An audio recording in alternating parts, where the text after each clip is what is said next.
Russian leadership, have articulated a very sound, rational case for Russian military um, intervention, decisive.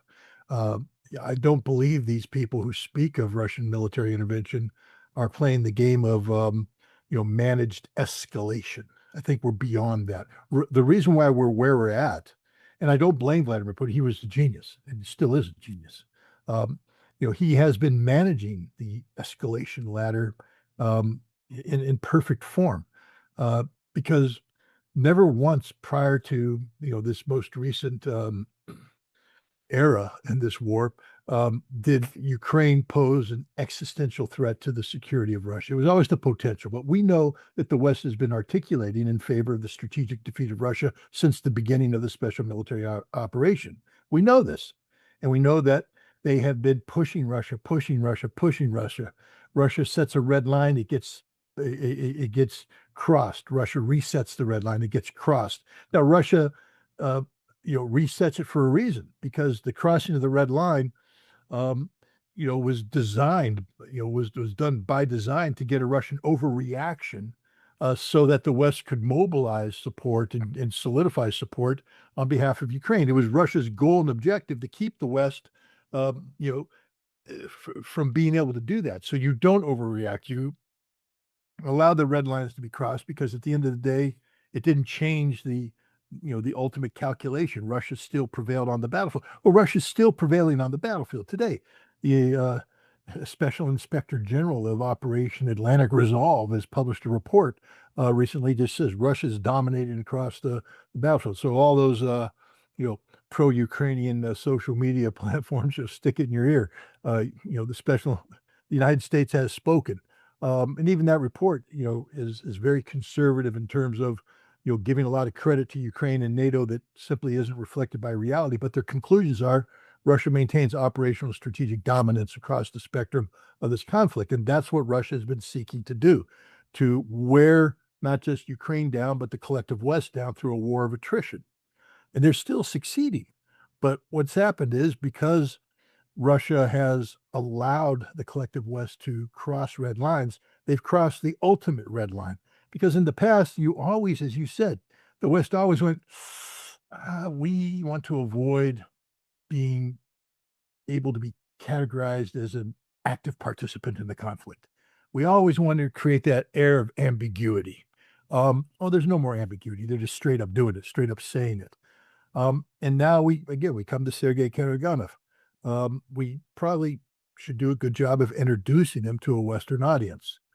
This is you know, one of the premier political military analysts in Russia, a man who has advised Russian presidents from Boris Yeltsin to Vladimir Putin. In 2023, he articulated in writing and spoken word the need for the West to be decisively countered by Russia. He was in favor of the preemptive use of nuclear weapons, that when the West articulates a strategy calling for the strategic defeat of Russia, Russia has a duty and responsibility to respond and nip this in the bud before it manifests itself in something that does real harm to Russia. And he famously said that his calculation is that no American leader will trade Boston for Poznan, meaning Russia could just take out a Polish city with a nuclear weapon and Europe will do nothing. It'll intimidate Europe, and the United States will do nothing because they don't want to trade Boston for Poznan. Vladimir Putin came out immediately and said, I don't agree with Sergei Karaganov. That's not who we are. That's not what we do. In 2024, as the West continued to push, he appointed Sergei Karaganov to be the head of the review process for the Kremlin's strategic nuclear posture review. In 2025, the Russians published a new strategic nuclear posture that basically was the Karaganov doctrine, basically saying that if nuclear powers provide conventional military capability to a non-nuclear power and use that to strike into the strategic depth of Russia that threatens Russia's strategic infrastructure, that Russia is therefore empowered to use nuclear weapons in response. They can treat this as a nuclear attack. That's exactly what's happening. People need to understand that this doctrine was published last year. It was covered. We talked about it. Everybody talked about it. Everybody knew this.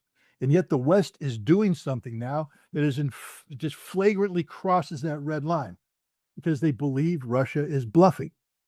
And so now they've crossed the red line, and Ukraine is doubling down because Ukraine smells blood. Ukraine is dying. And for the first time, Ukraine's going, wait a minute, we're doing real harm here. Let's keep doing it. Let's keep doing it because they want NATO to become engaged. That's their goal. That's their salvation. And so Ukraine is just doubling down, doubling down, doubling down, throwing caution to the wind. You know, in a week and a half time, the St. Petersburg International Economic Forum opens up. This is like the premier, thing. It's bigger than Davos. So everybody in the West knows Davos. St. Petersburg International Economic Forum swamps it. It's bigger, more participants, more money, more everything. You think the Russians are going to let Ukrainian drones come out of the Baltics and threaten this? You think that's going to happen? You think they're going to let this happen? No, not at all. I see nothing but bad things, bad tidings. I think the West has gone too far. I think there will be hell to pay. I don't know if Russia limits it to Latvia.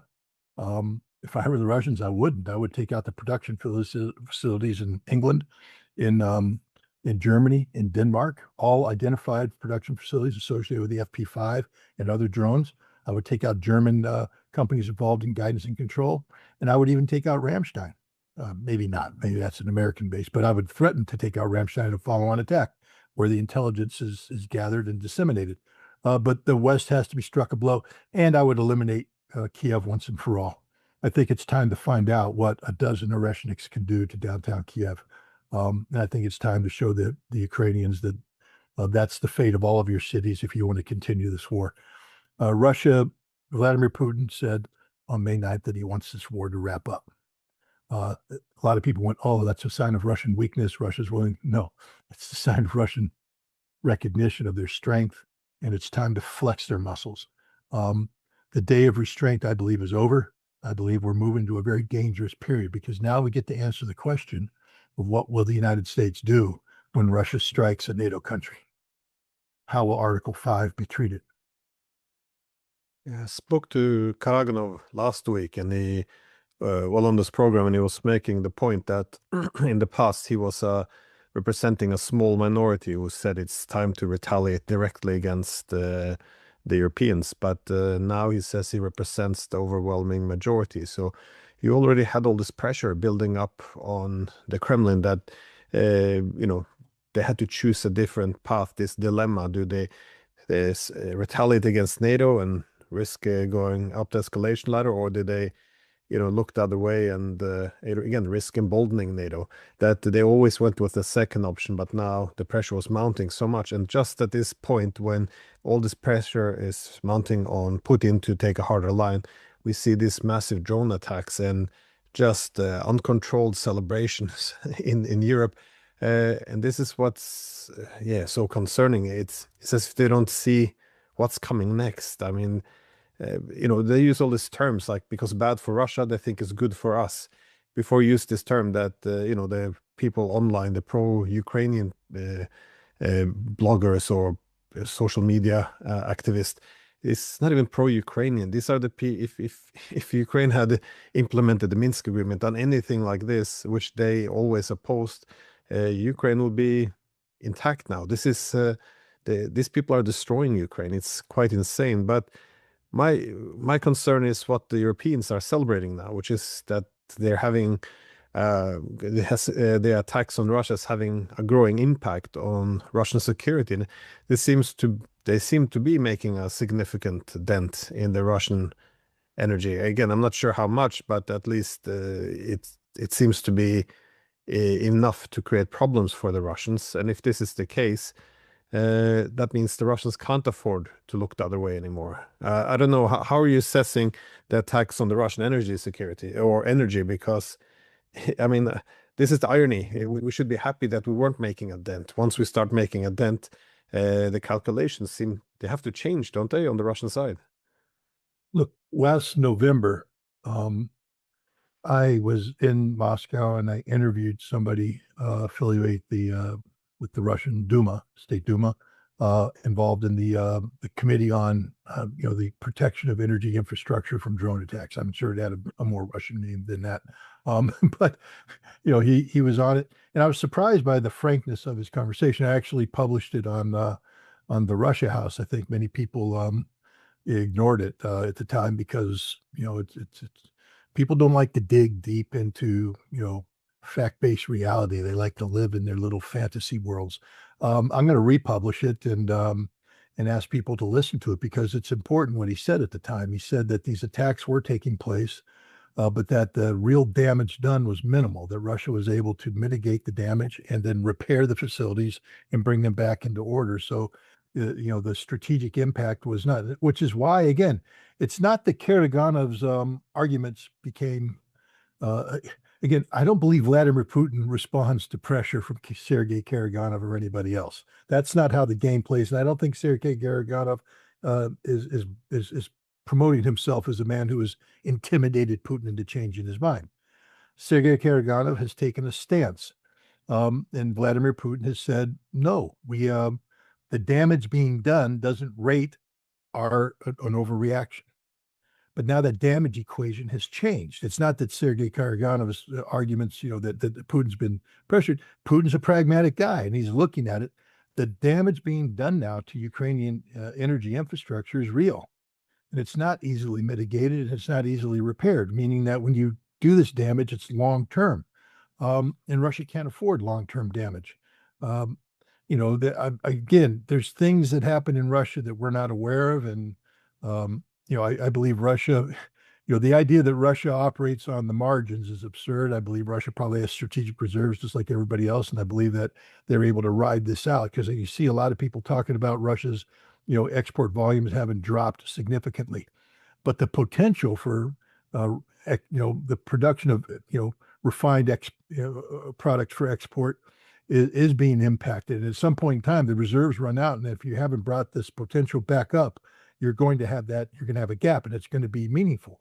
It's not Vladimir Putin's job to allow Russia to get to the point where you have meaningful impact. His job is to prevent that from happening. So, this is my way of answering your question. I believe that between 10 and 20% of Russia's export production capacity has been damaged to an extent beyond that which it was being impacted in November. That this damage will take months to repair. And that if Russia doesn't nip this in the bud now, by the time they repair it and bring it back online, the reserves that are currently carrying them through this process will be depleted. And then you're going to have a real and significant impact. And that's why Russia needs to act now. And I also think that the Ukrainians become more and more emboldened. You don't want, we know what the consequences of an attack on the Kremlin will be. Fatal for everybody. But if you're a Russian, you don't want the Kremlin attacked. You don't want to wait for that to happen. You see the Ukrainians moving in that direction. This is the direction they are heading. It's inevitable. You see the West backing up. You see the rhetoric, and the damage is being done. This is the moment of decision right now. If you wait, you allow the Ukrainians to do significant, meaningful harm of an existential nature. Right now, Russia has the capacity to absorb, repair, and move on if the threat can be terminated. So now is the moment of decisive action. And I again, I don't want to speak on behalf of anybody. It's just assessments. And as we all know, assessments can be wrong. Um, but I have to say on May 9th, the whole scene around Victory Day was, I mean, look, you're a specialist. You lived in Russia. You know the Russians. This was a different May 9th than I've seen in the last 4 years since the special military operation began. This was a May 9th of uh, deathly seriousness. At the embassy, the ambassador spoke incessantly about unconditional surrender, unconditional surrender, unconditional surrender, linking Nazi Germany and the Ukrainian government in a way that had never been done before. They spoke of Germany as a permanent enemy, not as a former enemy that Germany is the enemy today, is the enemy. This was the language. Dmitry Medvedev, who has always been sort of the bad, crazy cop to Putin's good, sane cop, um, you know, wrote an article in RT. What's the importance of RT? RT English. It's an article written for the West to read. It's designed for Western consumption, um, but it's an article that speaks with the force of the Russian government. This is Russian state media. This isn't Medvedev putting a social media post out on X. This is RT, Russian state media, publishing a major article written by a man who used to be the president of Russia, used to be the prime minister of Russia, and currently is the number 2 on the National Security uh, Council. And the article is devastating for Europe. It pretty much endorses the Karaganov diet. Karaganov, the day before, had another interview that basically hammered home the same points. The sense I get in having watched Russia, monitored Russia, et cetera, is that Russia has reached the point of decision. And unless something fundamentally changes, such as the unconditional surrender of Ukraine today, I think we're going to see decisive action before the St. Petersburg International Economic Forum begins to preempt any potential attack. I'd be curious to be a fly on the wall, although that's an insult to the Chinese. I'm sure their sanitation is such that there are no flies on the wall. But there should be a fly on the wall in the conversations between Vladimir Putin and Xi Jinping about this, because China was extraordinarily tough on Trump about Taiwan. And the Chinese know that Ukraine is as important to Russia as Taiwan is to China. And so, the Financial Times playing their MI6 stupid mind games, putting out this stuff about how, Xi Jinping told Trump that Putin overstepped. Hey, just the simplistic stupidity of this. Andrei Ilnitsky, former lieutenant general advisor to Shoigu when he was Minister of Defense, and the author of the concept of mental warfare. This isn't mental warfare. Mental warfare is actually carefully crafted, designed to get in there, latch in, and rip. What the British did here was just crude and stupid, and you could immediately see all the corrupted social media outlets that immediately jump on and say, aha, aha. I mean, it's just brain dead people. No, that's not the case at all. But I do believe that this is a very important meeting, and that, look, Russia needs China. There's no doubt about that. Russia needs China, and China needs Russia. And there's no doubt in my mind that this meeting may go down in history as sort of the modern day version or the present day version of the February 4th, 2022 meeting, where Vladimir Putin flew to China, to Beijing, met with Xi Jinping on the eve of the initiation of the special military operation. I have a feeling that there will be conversations had that at least allow the Chinese to be positioned for about for what is about to happen. Yeah, that's what I was thinking as well, because well, Trump just left and Putin has arrived in Beijing, and I'm assuming if the Russians are now planning to dramatically change their posture in this war, that they would discuss this at length with the Chinese first. So I'm assuming as well that this is something they're discussing, because again, there is no status quo which they can hold on to. It's not just where they are today, the drone attacks, but the Russians can see exactly what direction this is going. The Chinese can see this. So it's so, I think the hatred of Russia in Europe has blinded them completely to to what will come next. This is so predictable, the war we're walking into, and yet nothing, no debate, no discussion, no dissent, not a squeak. It's extraordinary. This is must be most ridiculous world war we're walking into here. But I did want to get your thought on something, though. That is, the defense minister in Latvia resigned after some, I think the Ukrainian drones were scrambled, and they hit some targets within Latvia. What do you make of this situation? It's hard to know unless you have access to the totality of information. I think what happened is there's embarrassment. There can be no doubt that there's stupid games played all the time. uh, and plausible deniability is the coin of the realm when it comes to, the official face of governance. But militaries and intelligence services oftentimes engage in covert relationships that are deniable or are supposed to be deniable. I think they got caught with their pants down, and it's an embarrassing situation. And so he paid the price. He was relieved of his position, but the policy is not changing. Um, and again, we don't know the details. I mean, they're saying that these are drones that are redirected by the Russians using electronic warfare. The Russians are saying that these drones were in the airspace.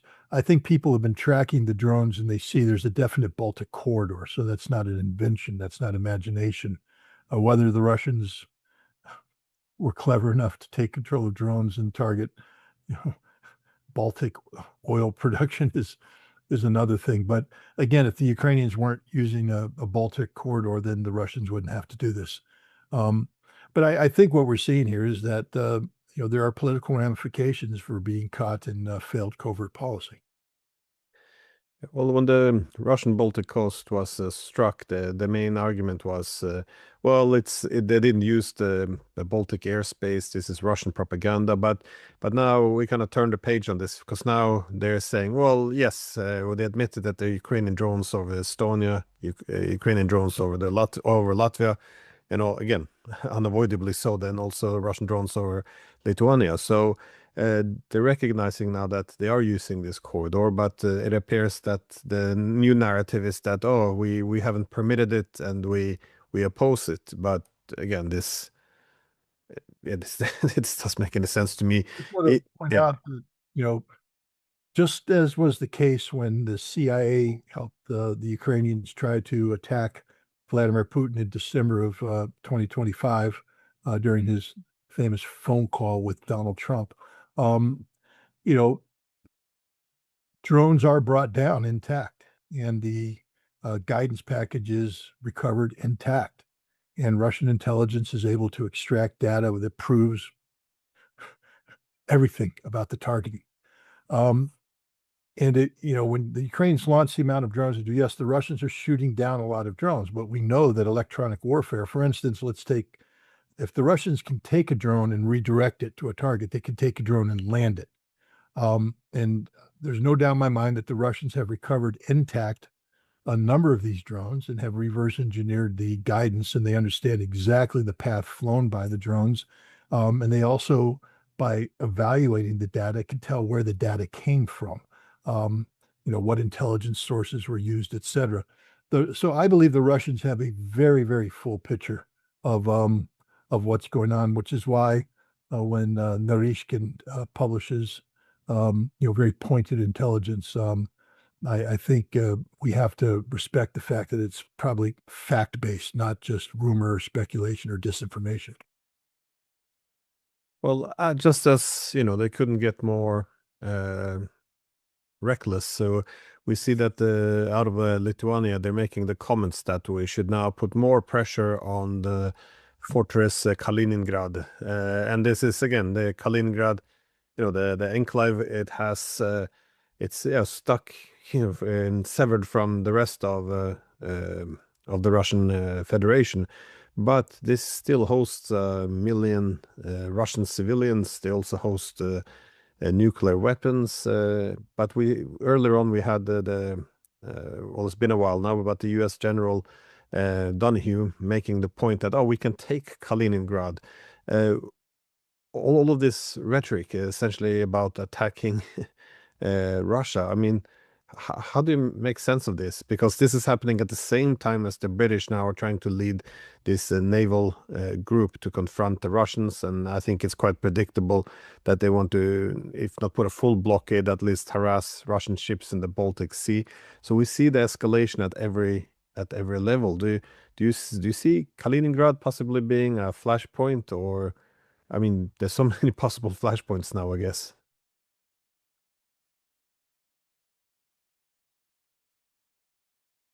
I mean, it could be because we're talking about insanity. Um, I publicly cautioned General Donahue, not that he would listen to me, but I said the quickest way to ensure that you um, end up being marked with a stone at Arlington, your body won't be recovered, but there'll be a stone at Arlington, is to attack Kaliningrad because the Russians will instantly kill you, your command staff, and everybody affiliated with this attack. It's just stupid. The Estonians making similar things, Latvians threatening.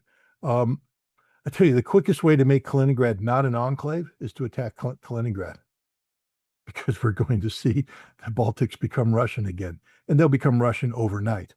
Um, that's just the reality of it. If that's the game they want to play, Russia doesn't want to do this, but Russia's not going to yield on this point. And if it does become a flashpoint, it's a flashpoint that marks the total eradication of the Baltic states, which will be interesting because then what will NATO do? Nothing. They can do nothing. The Baltics have always been this exposed appendage that, what is Sweden now going to commit suicide, come in and save the Baltics? The Finns are going to make an attack on the Kola Peninsula and Viborg to save the Baltics? No, because that would be the end of Finland, and that would be the end of Sweden. These nations joined a failing military alliance that has no political viability and zero military capacity to meaningfully project power. I just don't understand, where is the commander of, NATO forces telling the military council to tell the yappy Baltic poodles or chihuahuas to shut up? Because the rhetoric is fatal to NATO. If you want to have NATO totally collapse, show that Article 5 is absolutely meaningless. And the best way to show that Article 5 is absolutely meaningless is to provoke the Russians. What does the British fleet think they're going to do besides sink? It's stunning. They all believe Russia's bluffing. They all believe Russia's bluffing. And they misunderstand patience and pragmatism for weakness. Yeah, no, I also heard the talks that, Medvedev's putting on a show, same as Karaganov, that is just putting on a show. They really respect they're really deterred by NATO. But, I don't think this is all for show as well. I've been in Karaganov's office just one-on-one before 2022, when he made the point as well that he doesn't believe that, as you said before, that the US would risk New York for Tallinn or something. So it's not going to happen. So I think this overconfidence that the Russians can be deterred, that they wouldn't dare. I think that they were cautious because it would be a reckless thing to attack a NATO country, but they kind of put the Russians in a position where it's even more reckless not to do anything. And the idea you mentioned now that the Russians could take the Baltic states. I'm thinking a little bit about George Kennan. He gave this interview with the New York Times back in '98 when he made the point that all the people pushing for NATO expansionism, at some point the Russians are gonna have to push back. And he made the prediction at that point the NATO expanders will essentially say, look, the Russians are always been imperialist. That's just how they are. And he was making the point that it's flawed. They will respond to what we're doing now. That was his main argument. I feel now it's the same thing. That is the Baltic states, for the past 4 years been saying, the Russians might march on, Paris, or, after done with Ukraine, they'll invade Latvia. I always made the point that that's ridiculous. No one in Russia wants to go into Latvia, but it doesn't look so ridiculous anymore. I don't think they want to annex that territory. It sounds like a mess, but I do think that they will strike it probably. I think we crossed that boundary as well. There's just no coming back from this. Even if we stopped here and pulled back a bit, but we're going to continue to plow forward. Yeah, I agree.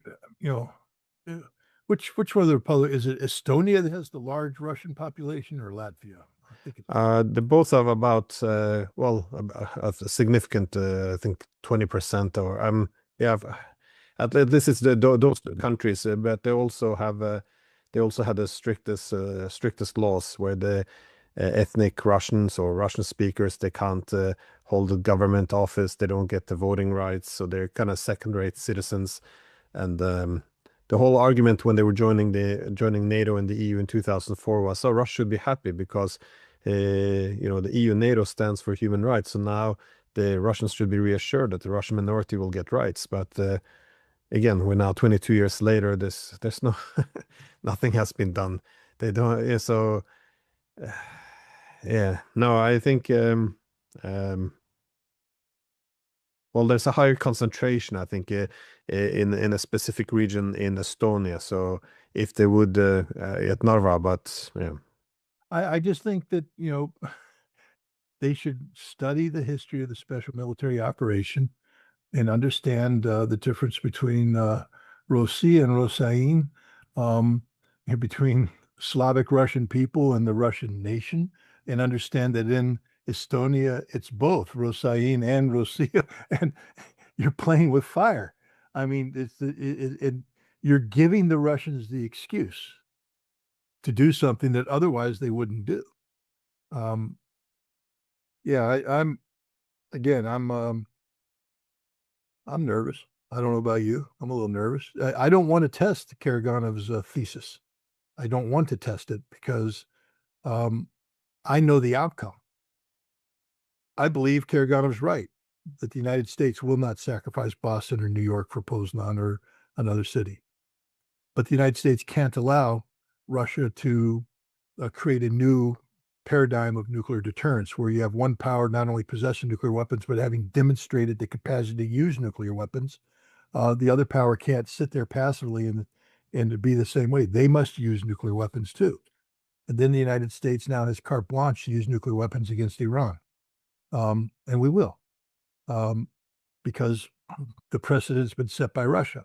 And once we begin these exchanges, it doesn't stop until there's a general exchange and we're all dead. This is the flaw. I call it the fallacy, the Karaganov fallacy. I don't want to test it.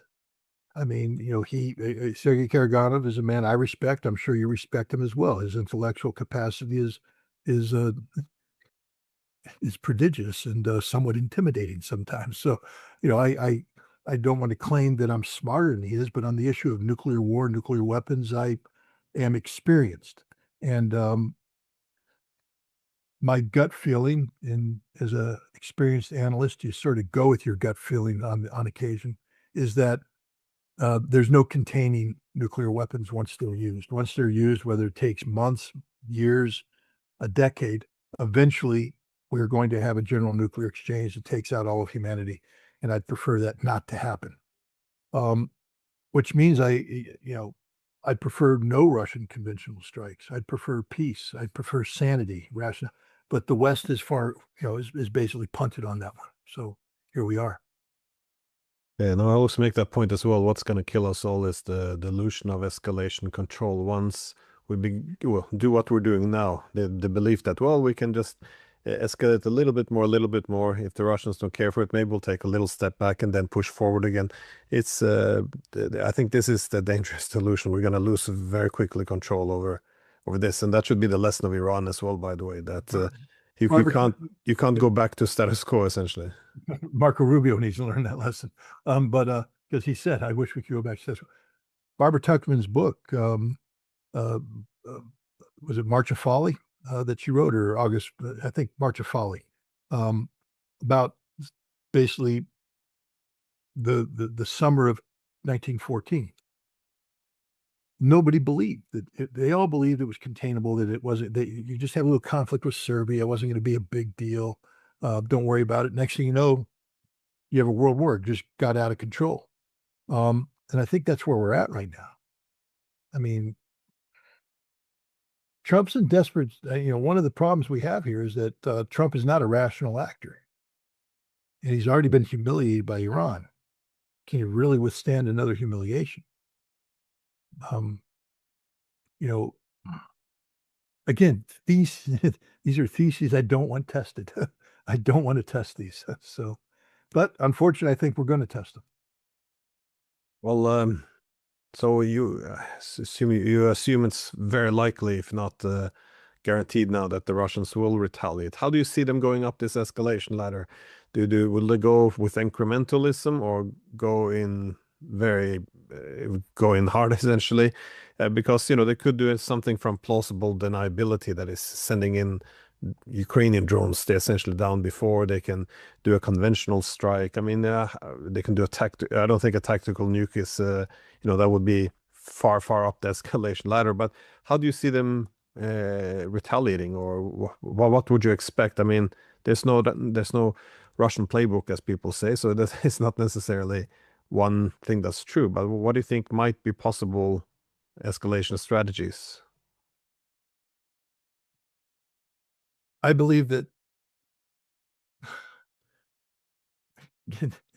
I have to take off my military hat, because my military hat says, if you're going to do this, do it decisively. I do believe that Putin will allow for escalation management, but the initial blows will be decisive.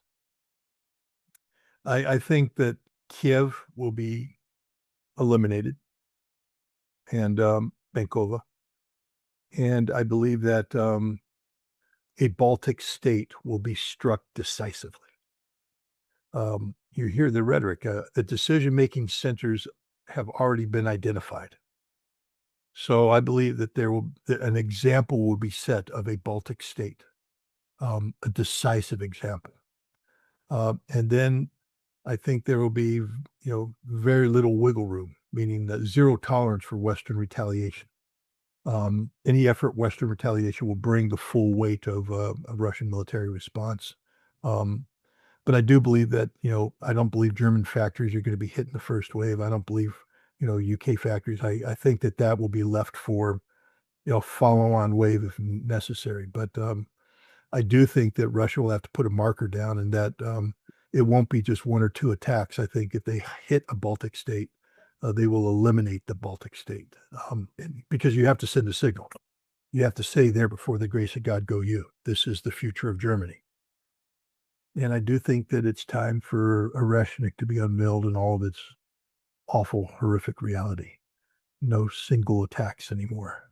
Concentrated Oreshnik attacks, the way the weapon was designed to create nuclear-type devastation in the urban area. And the West needs to see this. It's so incredibly depressing. Do you think there's any possibility now that we're kind of reached the point where we're likely going into a direct war with Russia, or Russia will at least retaliate in a big way? Do you think there's any possibility for a diplomatic path? I mean, what do you make of what the EU is doing now? Because they're discussing, should we talk to the Russians? Who should talk to the Russians? What should we talk about? Well, what do you make of this? I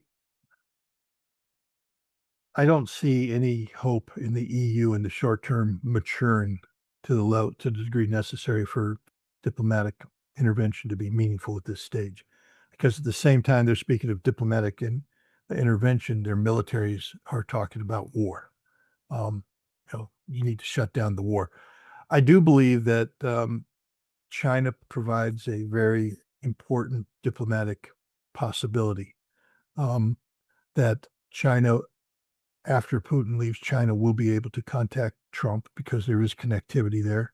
And China will be able to contact the European Union and put them on notice that this isn't a bluff. This is the real deal. You have no choice but to change the way you're going, or else the consequences will be devastating. So I do think there's still a window of opportunity, but the United States needs something to jump kick it. And right now we don't have effective one-on-one with Putin. I think if China intervenes, then Trump may call Putin, Putin may call Trump, and pressure could be placed on Europe. And I'm hoping that that's the case.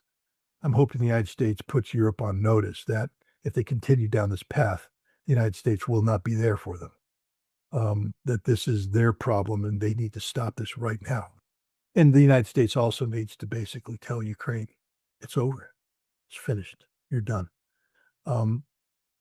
Whether Trump could do that, like I said, if he had won Iran, maybe he'd have some political capital to spend, but he's a very weakened man. I don't see him being able to take two defeats at once. But the smart thing to do would be to stop this path towards war, because that's what we're on. We're literally on a path towards the kind of war that I trained to fight as a young Marine. I mean, this is the war I trained to fight, and so I'm fully aware of what this kind of war means and what the consequences are if we ever cross that line of departure. Um, Nobody in the military today, you know, unfortunately, they've all aged out. My generation is done.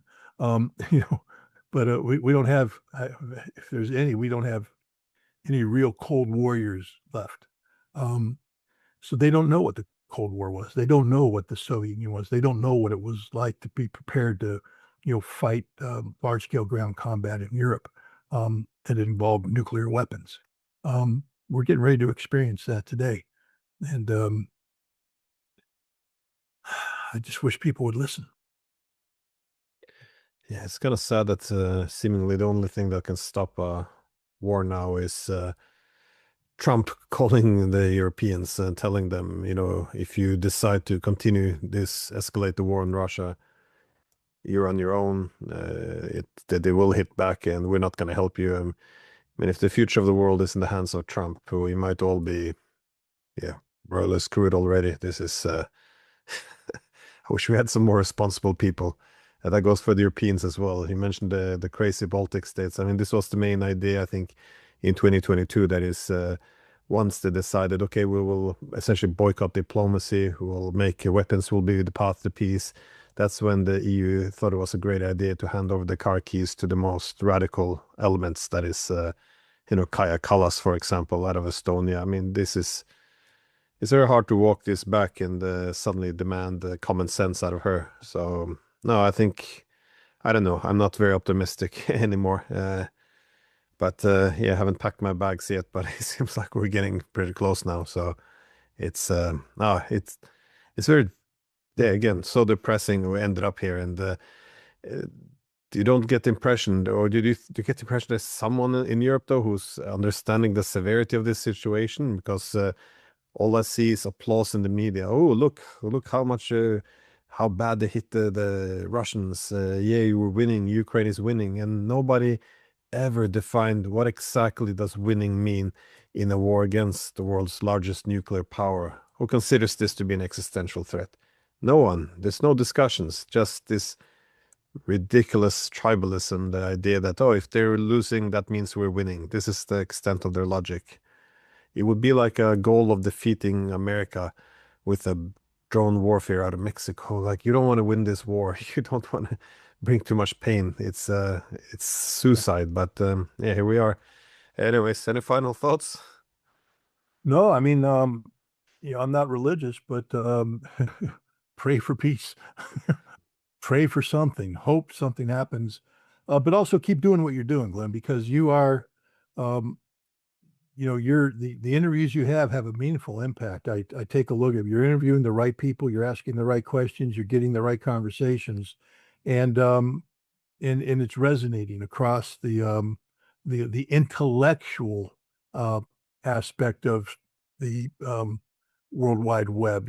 We know that independent media that's internet based oftentimes has zero quality control, and it brings out the worst in us. But you bring out the best in terms of intellectual development of complex ideas. Um, just keep doing what you're doing, because you and I can't solve all the world's problems. We don't have the capacity to make decisions. But I can guarantee you that, what you say and maybe what I say sometimes, and what you get other people to say, um, resonates in certain circles that do have the ability to advise on policy. So, yeah, don't just pray, because praying's passive. Keep doing what you're doing. And for all your supporters out there, keep supporting Glenn, because you're one of the more important voices out there.